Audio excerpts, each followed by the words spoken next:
Hi, everyone. This is Doron Lazarus. Thank you so much for joining me. I am an executive sleep coach. I help professionals around the country who are able to get the great night of sleep so they can be well rested and thrive.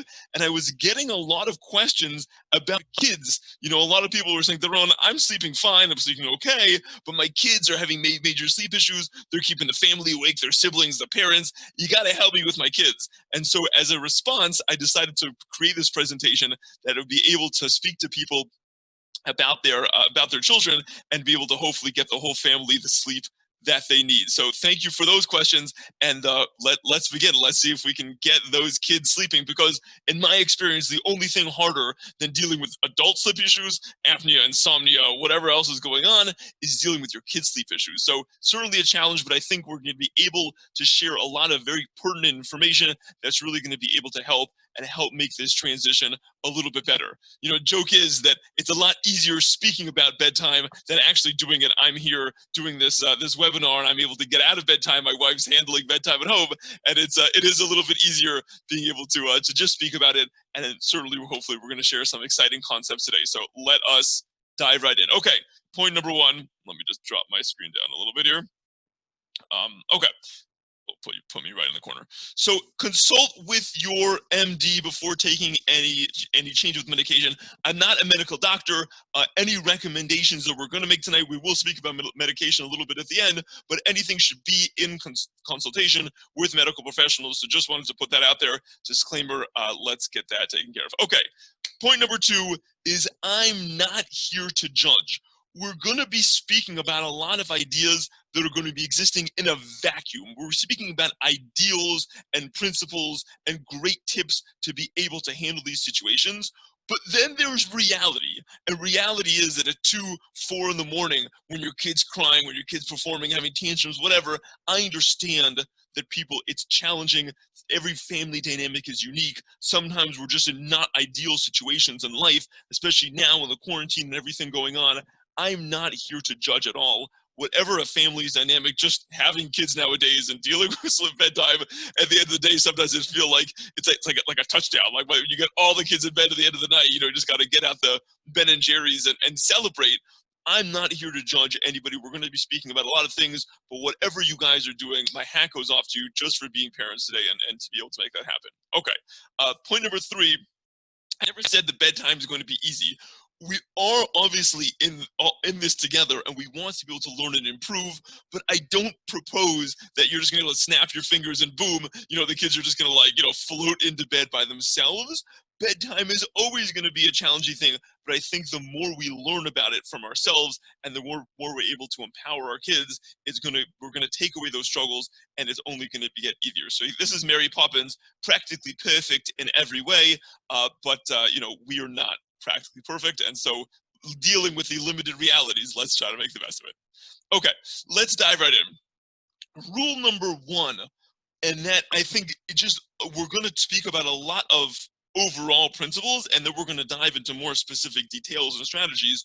But rule number one, umbrella sleep organization, is you have to prioritize teaching your kids sleep skills for life versus getting them bed tonight.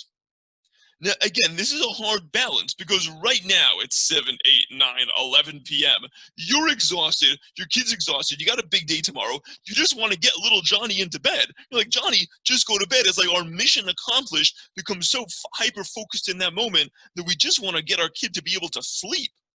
But to take a step back, when you're cool, calm, and collected, you can replay this video in that moment, where you have your little island of time, and you say, look, obviously it's important. I need to get my kid to bed to sleep tonight.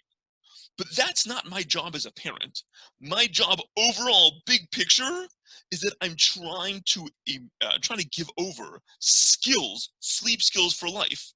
So yes, in the moment, we have to deal with the here and now. We have to deal with the micro, but never lose sight of the fact that my job as a parent is not being able to get my kid to sleep. My job as a parent is to be able to give my kid sleep skills that in 15 or 20 years, when they're in college or they're in stressful situations or they're whatever, they have the skills to be able to get through that. They're not going to hit a brick wall of insomnia. They're going to know the skills they have within their bodies to be able to manage those situations. Okay, point number two, right? And this is also something that is challenging for a lot of us, right? The best way for giving your kids good sleep skills is by modeling them yourself. Which means before we can say, little Johnny, I'm going to give you my wisdom, that means you have to have good sleep hygiene. And you have to model that to your kids. As a general principle in parenting, you know it's almost a scary thing. Kids don't follow what you do. Sorry, the kids don't follow what you say, they follow what you do. Right? We can preach till we're blue in the face, but the kids pick up on our language, on our tone. They pick up on who we are, on our hypocrisies, right? They know exactly what's going on. And when we're leading by example, or we're just, so to say, living two mirror lives. So the first thing, the first principle, the technique that we can do to give our kids the best sleep skills is to have good sleep skills and good sleep hygiene ourselves and explain that to our kids and not assume, again, that's a big principle we're going to speak about. You can't assume your kids know anything about your sleep habits, about sleep habits in general. You have to be able to explain them to things to them. So as we go through, all of these things that we're going to teach tonight are actually going to be sleep habits that you should be inculcating in your own life and hopefully giving over to your children as well. Okay, point number 3, right, and this is something that I'm sure as parents we can all relate to. Bedtime takes a lot of emotional energy and attention. Don't try to bedtime frazzled. We've all been there. We all know when you're just, you're frustrated, you're overtired, you're through the roof, right? You have to be able to be cool, calm, and collected. But you're saying like, okay, Doron, that's nice in theory, but like reality, after putting my kid to bed for the umpteenth time, and they ask for another glass of water, another thing of popcorn, and they're hitting their sister, right? You just lose. How exactly is this going to happen? So I would suggest, and again, we're talking about principles. Obviously, every family dynamic is different. But if you can work with your spouse ahead of time, not during bedtime, but plan this out ahead of time, that you can co-parent in such a way that one spouse can have off when their spouse says, oh, it's like tag team WWF wrestling, right? Where you're able to, when you feel overwhelmed, you're able to bring the other spouses, and the other spouse is able to get a rest and recharge and recoup and maybe get some fresh air, right? And then they're able to handle bedtime in that capacity. That can definitely be helpful.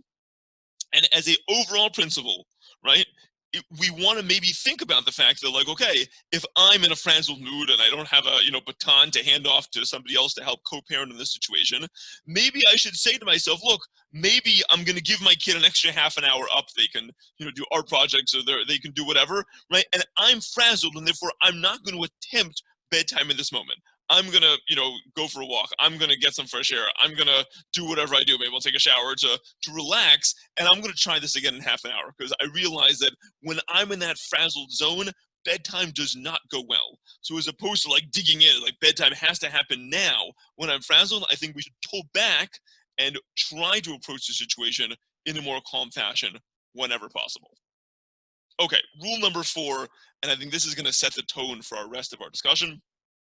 Less struggle and more empowering is the key to parenting sleep success. As soon as we get into that power battle with our kids, I want you to go to bed, the kid pushes back. So we've already lost the battle. We're already not, so to say, where we should be. Our goal, and we're going to speak about lots of things that we're able to give to our kids right now, but our goal is that I want to empower my kid, that they should want to go to sleep and they should know how to go to sleep by themselves without me having to push them, right, every night and going through those power struggles. So let's take a look, right? We're going to say, does this sound familiar? And again, I'm just picking on the name Johnny. All those Johnnies out there, I love you very much, but it's just our classic kid's name, right? It's 7, 8, 9, 10, 11 o'clock at night, whatever time. We'll definitely speak about bedtimes in a second, right? But you say, Johnny, go to bed, right? And Johnny pushes back, because obviously anytime you ask a kid to do anything, the natural reaction is to rebel and to push back, right? And Johnny says, no, I'm scared, I'm not tired, I'm hungry, I don't want to, right? How come my sister, my brother, how come they get to stay up, right? And of course, once we have the pushback, then we escalate, right? We escalate in tone, we escalate in positive or negative reinforcement. If you don't go to bed now, right? Again, it's funny looking back at it, right? But we've all been there, we all know what that is. This whole dynamic is an unhealthy dynamic. It's not productive for bedtime. We don't want to be here. We want to be somewhere else. Okay? So the first question we have to ask ourselves to avoid that whole battlefront is, why don't kids want to go to sleep? Because adults, it's almost something like we forgot what it means to be a kid, right? We're so enamored with the fact that when we finally get to bed, as you put all the kids to bed, you take care of yourself, hopefully maybe get ready a little for the next day, we like pass, it's this like joyous moment of bliss. I mean, hopefully, unless you suffer from insomnia, and then we need to speak as well. But for assuming that you can sleep and sleep's not a scary thing for you, right? It's this moment of bliss where you're just like, oh my God, like just releasing the whole day and finally getting to bed. Why don't our kids feel that? Why don't our kids? I mean, occasionally you have the thing the kids will like take themselves off to bed, but by and large, it's not happening. And you're like, why not? Like, Johnny, like, just go to bed. You're exhausted. Like, is it? Don't you find no greater pleasure than just sleeping?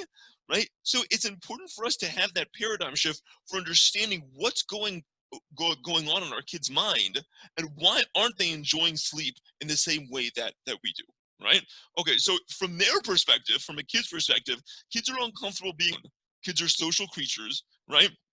They're oftentimes scared, right? If the room is dark or they're alone, they want to be around other people. And therefore, for you to tell them, no, no, no, no, right? Now have to be in your room all by yourself. That's an uncomfortable place for kids to be, right? Kids like a lot of excitement. They a lot of adventure. Sleep is boring in their mind. It's boring and it's unproductive. Okay, and they feel like they're missing out on all the fun, especially if there's other things going on in the house. If there's older siblings that are having, activities going on, right? They don't want to. They don't want to feel the FOMO, the fear of missing out, right? They want to be part of the action, just like everyone else. So this is what's going on in the kid's mind, right? So we're going to have to help them have that paradigm shift that they can now view sleep differently, that they don't feel like they're missing out by indeed going to bed. Okay, so again, a lot of these things we're going to speak about tonight, we're like, well, duh, of course that's important, but we can't assume that our kids know anything, right? Kids don't know anything about sleep unless we teach it to them, and that's our job as parents, to be able to give them this information, okay? So skill number one is we have to explain to them why sleep is important, because otherwise they simply might not know. They might think that sleep is a boring, unproductive time, right? So again, according to their level, you have to be able to explain why sleep is so important. And I'm going to go ahead and give you a few resources now. Again, none of these things I'm recommending specifically. You can Google it and use your own resources. You can make your own resources. I'm not giving loyalties from any of the products we'll speak about tonight. But I just want to give some examples of the things that are out there. If you go on Amazon, you go on Google, you can see the products and the techniques you're able to do. There is a lot out there. So again, this is a book where we are going to speak tonight, ranging from little kids, until older kids, until teenagers, when sleep issues oftentimes become very critical issues. But just giving, this is obviously more geared towards little kids here. The book, Devin and Evan, Sleep from 8 to 7, teaching children about the importance of sleep. And again, it's teaching like kids what happens when your body sleep, because we can't assume the kids know it. The more that the kid values sleep and the more that the kid sees it as important, the less resistant they are for themselves to be able to want to go to sleep. So here's a YouTube video, again, not advocating showing your kids YouTube videos, but if you are, or you wanted some tips about resources, right? These are videos that show kids, right, exactly what happens in your body, right, in very kid, friendly language, what happens in your body when you sleep. And all of a sudden, oh, I didn't realize that my immune system, and I grow, and my cognitive functioning, they don't know, they might not know what those words mean. You have to explain them too, right? But the kids have to see the magic and the miracle what goes on in their body indeed when they sleep. Okay, this is a great book, I think, just in general for adults, and certainly I think for older kids, teenagers, especially if they like reading. This is a great book that really explains how so much of what we do is benefited by sleep. And you can have that conversation with your teenager, like what are you looking to do during the day? You're looking to be a big great athlete, right? You're looking to perform well in school, you're looking to get into a good college, you're looking to lose weight, you're looking to be fit, whatever your situation is, right? You realize, and read this book will explain the whole science behind it. Everything that you're trying to do during the day is benefited and enhanced by sleep. And if you think, so to say, you're gonna lose out by going to sleep at a reasonable hour, and we'll speak about what those hours are in a second, this book explains that the greatest thing you can invest as a teenager for all the things they're looking to accomplish, looking part of the school play or join the football team or whatever they're trying to do, right? These things are very valuable in order that sleep is the greatest investment for them to be successful at whatever is important in their world. Again, it's taking away the struggle, it's giving them the method of empowerment. Okay, so once kids know why sleep is important, we have to explain to them practically how much sleep do they need. Because again, we can't assume that kids know anything. We have to explain this to them in very clear and helpful language. Show this chart to your kid, right? And I'm going to include the slides at the end of it so anyone can take a look, or you can Google these things. These are not, this is not a magic formula, but show this chart to your kids and get your kids to see practically how much they need, and help them understand that when they're younger, right, their little baby brother, right, needs a little more sleep, hopefully, right. Sometimes it's kind of a joke. People say like, oh, he sleeps like a baby. I've had babies that don't sleep like babies, right? So some babies sleep more, some babies sleep less, but certainly help the child understand, right, that they need more sleep as they're firstborn, right, and as they grow up, right, and you can explain to them next year you're going to be able to go to bed later, but right now you're in this category or this category or whatever the category they're in. Explain to them indeed that they need more sleep in order to be able to get them, and also understand, and we're definitely going to speak about this later tonight, also understand that each one of these things has a big spectrum, right? Just as for adults we have a spectrum, right, for how much sleep we need to be functional, right, and to be optimal. Kids also, right, and we shouldn't push a kid or assume that a kid's on one side of the spectrum or the other. We really have to develop the sensitivity, right, to understand that, although we would like, let's say, our preschooler to be sleeping 13 hours, practically speaking, some preschoolers will not, right, and they'll be closer to 10 hours. And we shouldn't be worried about that. We should learn how to encourage that and learn how to help them be sensitive to their own sleep cycle and not indeed fight against it. But give this chart to your kids and help them understand, like, oh my gosh, okay, right, I'm a 3-year-old, 5-year-old, 8-year-old, whatever it is, this is how much sleep I need, right? And we're gonna, let's go a little further. You can also give this chart. You can Google these. These are the 4 sleep personalities, right? And they're based on animals. Kids love animals. Give them this chart and ask them, like, which one are you, right? Are you the lion that wakes up with lots of energy in the morning? I have a 5-year-old like this. He's like always up first thing in the morning, ready to go bouncing around the house, right? But he gets tired, right? In the early evening, gets more exhausted, right? The bear is very much related to the rise and fall of the sun, right? And you also have to think about, okay, different time zones, at different times of seasons, and relating that to school schedules. Again, you have to know which one your kids are, right? The wolf is the night person, right? Has a hard time getting up in the morning, right? More energetic. The dolphin is the light sleeper. Again, each one of us, we might have 4 kids with 4 sleep personalities, but have your kids identify with one of these animals and understand that this is their own internal clock and that this is indeed how their body works. Okay. So once we've explained to our kids why sleep is important, right, and how much sleep they need, we have to explain to them how to get the sleep they need, right? Because simply, we just might be struggling through it with them, that we should push them, but we want to empower them that they should know how to get that sleep themselves. Just like they know how to get that cookie and candy at the top of the cupboard by climbing up, 8 levels of, cabinets, and how to, undo the lock. They know exactly how to do that. We want to explain to them that they should be able to get the sleep that they need. Okay, so these are just the ABCs of sleep hygiene. Again, we should also take a lesson to our heart that if we're not getting these, if we're not doing them themselves, it's very hard to tell our kids about them, but we should explain to our kids, indeed, these are basic rules of sleep hygiene, right? It's important, and it's very challenging under quarantine, especially in urban environments, I understand, right? But it is important. You do want to have the kids have an active daytime, a vigorous daytime where they're able to exercise, right, and get sunlight and fresh air. A healthy day is much more productive for a healthy night. Obviously, under quarantine, and that's a very challenging thing to do, but even then, try to get them out the house and get daytime and exercise as much as possible. You want a consistent daytime and nighttime routine, right? Especially if the kids are kind of off kilter, right? And then the weekend happens and they go to bed crazy late, and they get up crazy late, right? That doesn't do well boding for their sleep cycle come Sunday morning. And again, I think now, especially under quarantine, we are able to have more flexibility. Oftentimes, we're not rushed off to as intense schedules as we have during the year. So this is a great time to kind of get ourselves back on kilter, to have the flexibility to experiment and to be able to learn these lessons that hopefully when September comes and maybe some schools might start to be open up, we're able to indeed hit that ground running, right?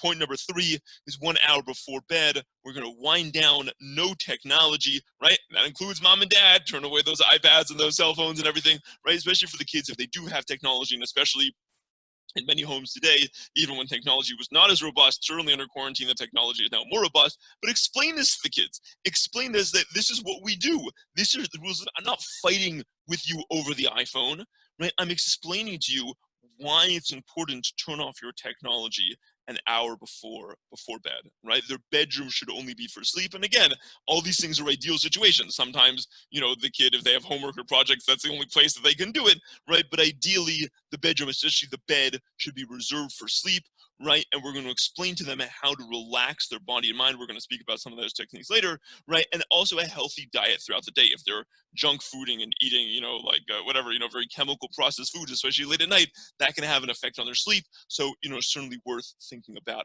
how to manage that. But you want to explain this to the kids. You want to explain to them how they're supposed to put a healthy food in their body in order to get a good night's sleep. And again, it's that perpetual cycle. A great night is a great day, right? And it just moves on and forward from there.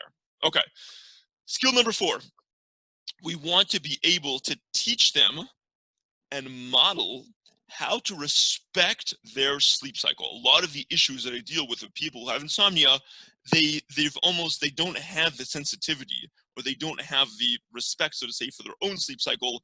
They try to override their sleep cycle. They throw their sleep cycle around. They've never become sensitive enough to pick it up, right? And so for kids, we want to train them now from an early age how to respect their own sleep cycle. Okay, so these are just a few questions that we can ask them. Again, not pushing them, we're asking them and empowering them.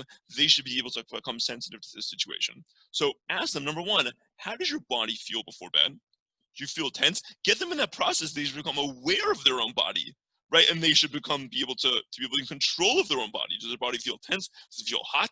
Right? Does it feel excited? Does it feel calm? Does it feel cool? Right? And ask them, different parts of the body, different pressures, right? Again, these are great building blocks for meditational techniques so the kids should gain bodily awareness, and they should be able to be in control of their own body, right? Point number 2 is you never force them to try to sleep when they're wide awake.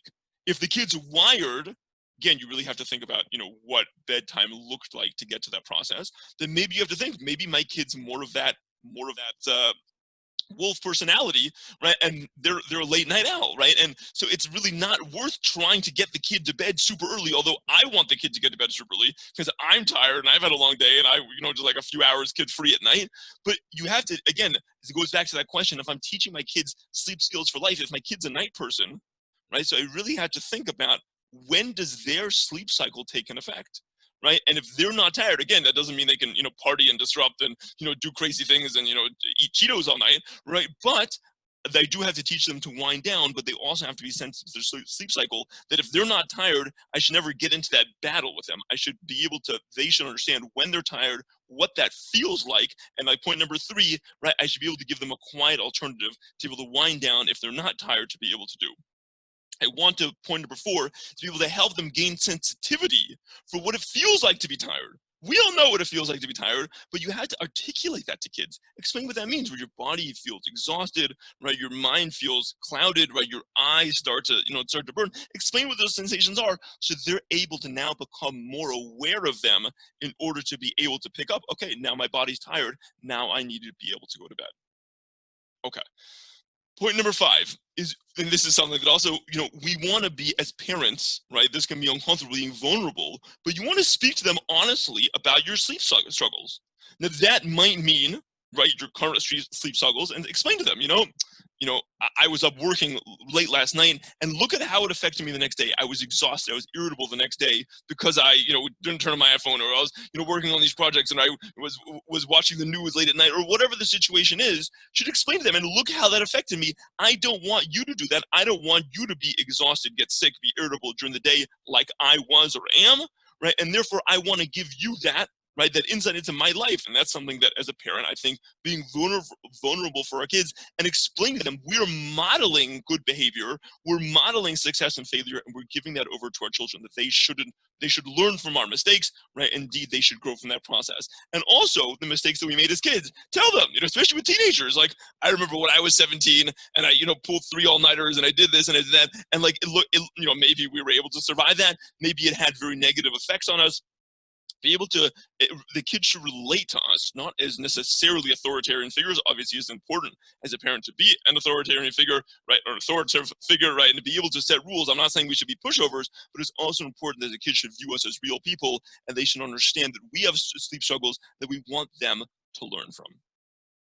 Okay, so I want to go now. I want to shift gears. Once we've given our kids those skills that they should be able to know, value sleep, how much sleep they need, and be able to put themselves to bed. At the end of the day, even if we're doing all those things correctly, as parents, we want to have an arsenal. We want to know all the tools at our disposal that we can be able, because some kids are very challenging sleepers. Some kids will go to bed like that and have very easy sleep cycles. Some kids will not. So sometimes we need to, just bring in outside tools and products. And so I'm going to go over just some basic things. None of these products specifically I'm endorsing. You can Google them and see the products yourself. I just want to give an overview of what products are out there. You can know indeed what tools you have for disposal for different kids, because different kids are going to have different needs. These are something great. These are sensory brushes, right? Again, super cheap. Buy them on Amazon, right? This is good for kids who need a lot of attention, need a lot of hugs and love during the day, right? And have a very active body. Sometimes a difficult time winding down that body at night. These can be used to stroke on the face, stroke on the arms, right? They're sensory. They enable the kid to relax through sensory integration, right? A little bit before bedtime. Sometimes the kid should relax their body. They should feel comforted, right? And indeed to be able to get a better night's sleep. Okay, these are workbooks, and these are obviously a little bit better for older kids, for teenagers, but also great. And again, this is something that you can empower, you can reward the kid for filling out. But this is something that gives especially a teenager, the skills they need. They should be able to relate to sleep issues. They should understand that many other teenagers have sleep issues themselves, and indeed we're able to work through those things together. Obviously, if the kid wants your feedback, doesn't want your feedback, wants to fill that in private, every teenager is different, but these are great tools. A lot of teenagers have benefited from these kind of books that help teenagers sleep.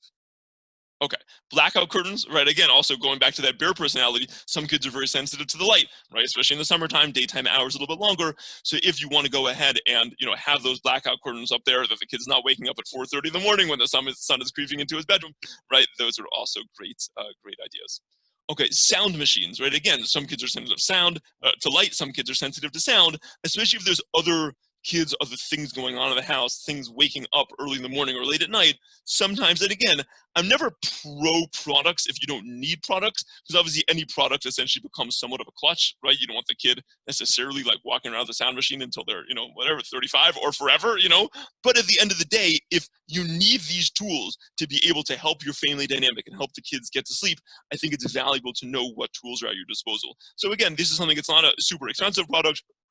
It's a noise machine, so it creates background noise. And this one specifically also has guided meditations that help the kids or the adults fall asleep at night, right? And to be able to do that. So these things can be very, very powerful, especially if you have a lot going on in your house, especially for kids that are sensitive to sound.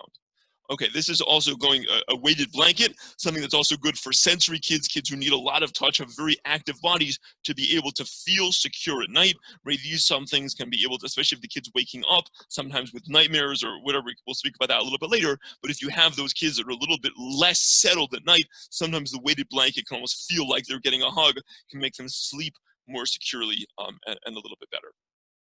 Okay, this, there are relaxation CDs, if they make things like CDs anymore, if anyone has a CD player, but you can buy MP3s and all sorts of options, right? This model was put out by a fantastic psychologist, by Dr. David Lieberman, who he worked with some other people to be able to do this. It helps. It's a little bit more geared for little kids to be able to, give them like audio soundtracks in order to, they should be able to relax their body, and the kind of stories to be able to help them drift off. For some kids it works, some kids it doesn't work.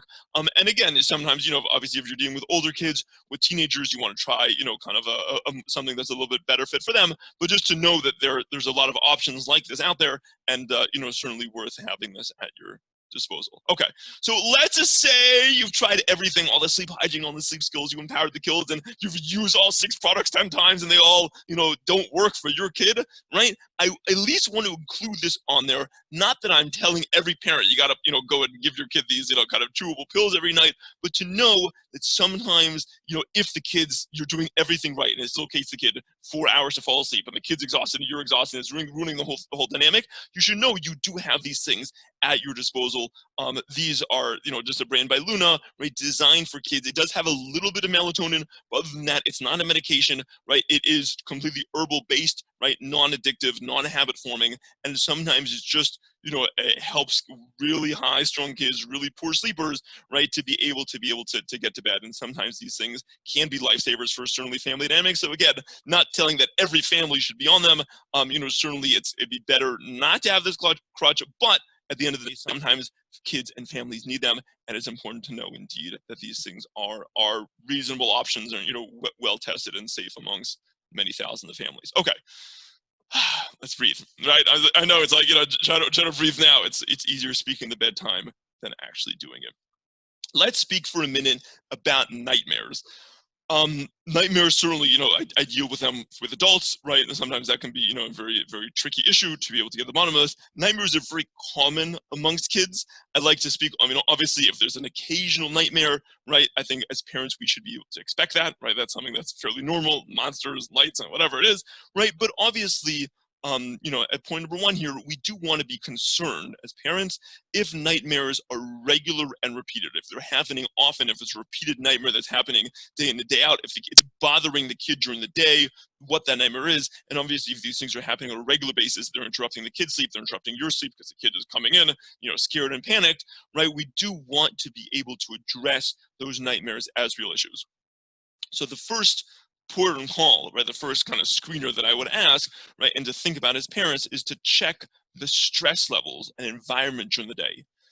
Especially nowadays, especially with everything going on with the riots and the quarantine and everything, everything that's happening. And sometimes there are very real issues we're going to speak about in a second. But just in general, the input of news, the tone in the house, right? If the kid senses, right, that we're stressed, they see the news, they see the headlines, they see everything going on, that itself can be enough to keep kids up, have kids wake up in the middle of the night and have the nightmares.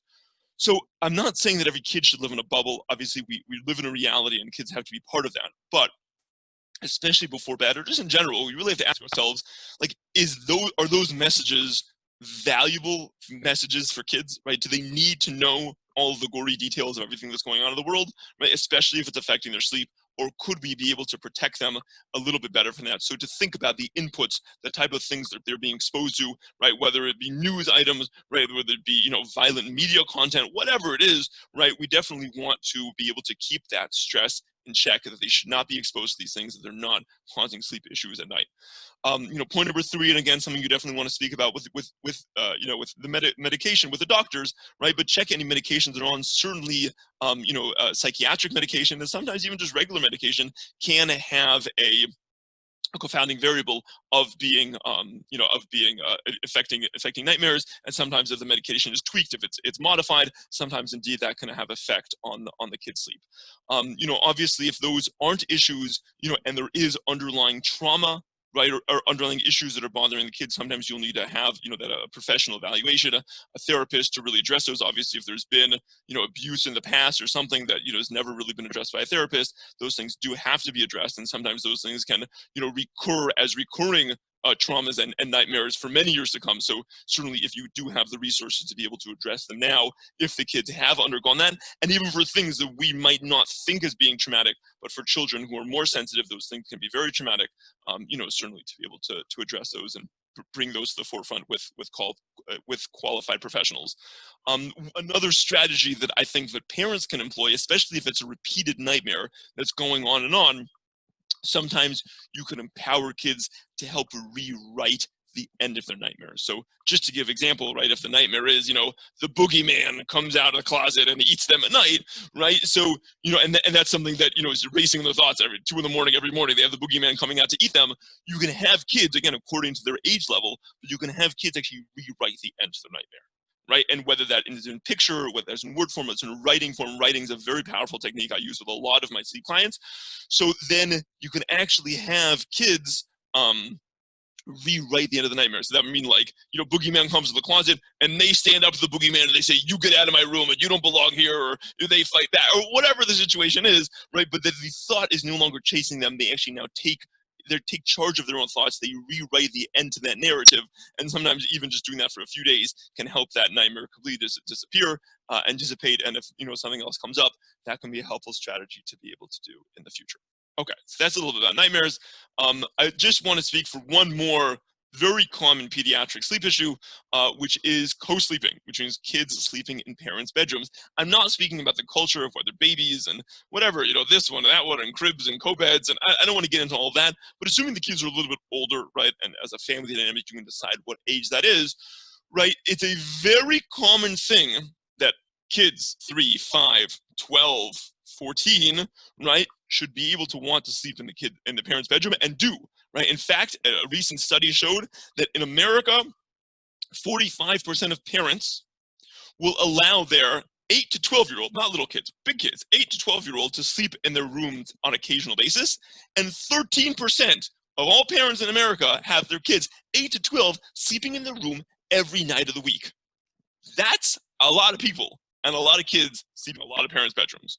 So again, I'm not here to judge. That's not what my goal is. But we should know that if you want to be able, as parents, to empower your kids to be self-sufficient sleepers, as point number one is, as in general, the whole topic of what we've spoken about tonight, is to be able to give them skills that they should not need anything else or anyone else. They should be independently skilled sleepers. We're not doing them any great favor by allowing them to sleep in our room. Because ultimately, they're not gaining the sleep skills they need to be independent sleepers, right? As long as, and again, my whole approach to this is always kind of a more progressive, like empower the kids. We're not here to scream at them. We're not here to have power battles. We want that they should appreciate bedtime and they should come to these things on their own. But with this, especially with co-sleeping, if kids know that it's an option. If they get scared or they want to sleep with the parents, right, they come into the room. If they know that that's an option, if the kid is prone towards that, the kid now develops into this kind of war of attrition. And the kid knows that if they just wear you down enough in the night, as long as it's an option, they're going to push and push and push. And chances are, as adults, we're not able to have energy for that night after night after night. The kid's going to win. So you have to work out with your spouse or whatever your family situation is, right, that sleeping in the parent's bedroom is never an option, okay? That doesn't mean that you should lock your door and ignore your kids the whole night, right? If they're screaming or crying with nightmares or whatever, sometimes that will involve, and especially at first, if you do have a co-sleeping situation that you're trying now to adjust out of, it's going to be a challenging battle. It's point number 4, right? The hardest battle is going to be at the beginning. Those first few nights are not going to be easy. But if the kids know that sleeping in the parent's bedroom is never an option, those first few nights of battle are going to become a lot easier over time. And again, my perspective is going to point number 3, be gentle but firm. Explain to the kid, right? And this should be happening during the day. This conversation should be, Johnny, we want to make you an amazing sleeper. Wherever you go in life, we want to have you the skills that you should get the rest you need. And again, for all the reasons, you should be fit and well and smart and strong and whatever you're looking to do, right? And we realize that if you sort of say we're waking up to come into our room, right, it's not helping you, right? It's not a great thing that you should be a great independent sleeper. And therefore, mom and dad, or right, whatever the situation is, right, we want you to be able to sleep in your bedroom whole night. And therefore, sleeping in mom and dad's room is no longer an option. And the kid might push, and the kid might scream, and the kid, right? But if the kid knows that that's no longer an option, right? Gentle but firm. Kid comes into your room, and again, I'm not saying this is an easy thing at 11, 2, or 4 in the morning, and sometimes you might not even know about it because you're sleeping and the kid just snuck in, right? But as much as you can do, as much as you can empower the dynamic, pick the kid up and take them back to their bed. And that might mean that the parent might need to sleep in the kid's room for the first few nights, that the kid is able to have that transition, right? And the parent can get a few nights sleep. And obviously, again, going back to that tag team with parents and making sure one parent's rested and the other parent can handle the situation and then, switch off if need be, right? But take the kid back to the room and hopefully slowly wean out of that situation. But again, having that black, right, hard line, right, that indeed sleeping in the parent's room, it's not helping the kids, it's not helping the parents, right? To point number 5, your sanity as a parent and peace, in your own home is vital to them and to you as well. Obviously for us, right, we want to be well rested, we want to have a good family dynamic, and right, from personal experience, you can't be an A-level parent if you're frazzled, if you're sleep deprived, if your whole family dynamic is off, right? So you need to be able to give them the skills that they need to be able to sleep in their own room, whatever that situation is. And I don't mean if you go camping, whatever, here and there, that everyone's in each other's tents, that it's a crazy night. I mean, but a normal, regular situation that day in and day out, they should have the skills that they are able to sleep in their own rooms. Okay, I know we covered a lot of information, and again, I know this can be very challenging, and every family dynamic is different, and each kid's personality, and kids are so tough sometimes with bedtime, but hopefully this covered some of the basics that we can all use to be able to improve our kids' sleep situation, and to be able to get them and to get us the right amount of sleep that we need, that we should be safe, we should be well, we should be strong, we should be driven and have motivation to accomplish all the things that we're looking to do during the day. So I know that was a lot of information. If anyone has any follow-up questions that was not live on this call, you want to message me on LinkedIn, message me on Facebook, you can email me at Doron, D-O-R-O-N, at lazarusconsulting.org. And I'm happy to address any questions, happy to set up a time to speak, and happy to work with you if need be. So thank you very much, everyone, for joining us. I hope you sleep well. I hope your family sleeps well, and let us be in touch. All the best. Take care.